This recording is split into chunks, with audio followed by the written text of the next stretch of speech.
So I am really excited about military veterans getting involved in agriculture. I think it's a really great fit for a lot of reasons. I think it's a type of business that has a lot of variables and really needs somebody who can see an entire big picture, but at the same time can be really flexible and responsive to issues that come up.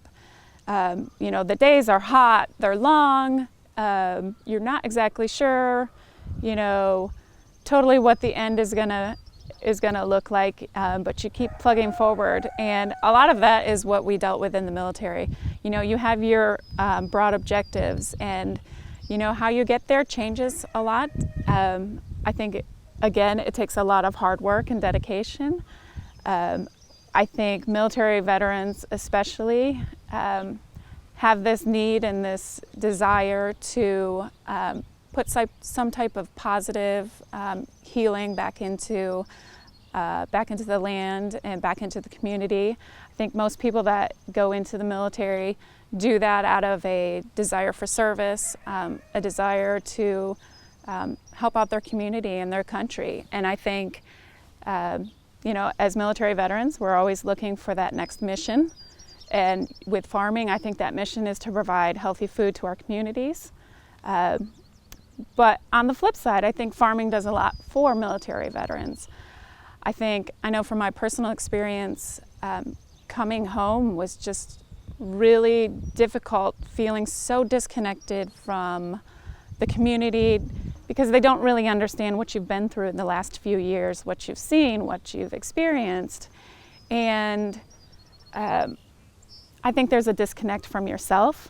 I think sometimes when you're in that high adrenaline, survival mode, you kind of have to shut off parts of yourself.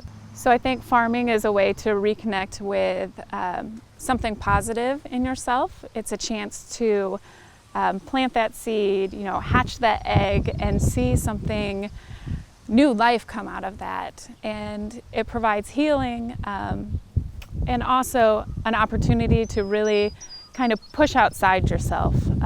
One of the great things in farming is you have to sell your product. So in order to sell your product, you have to reconnect with the community. And what better way than through selling food? Everybody loves food. And going to farmers markets, when I first started, I was scared to death to go to a farmers market. I had not been to a grocery store for a year. I didn't go out very much. I was not interested in talking to people. And here I had to go and sell, my vegetables, my fruit, my chicken. And I did it. And every week it got easier and easier. And, I was able to talk to different people and they were excited about what I was doing, the food that I was growing. They came back and said, this was the best chicken I've ever had. And how do you grow organic strawberries? I've never been able to do that. And I think it's just a positive experience. But yet it's also challenging. It keeps you kind of moving, getting out of bed every single day. A lot of people with PTSD and some issues coming out, it's really hard to kind of get that motivation every day to get up, get moving. And with farming, you have to do it because these chickens have to be fed every single day. Someone is relying on you and counting on you, and it kind of takes that option of kind of hiding again away because you actually have to be involved.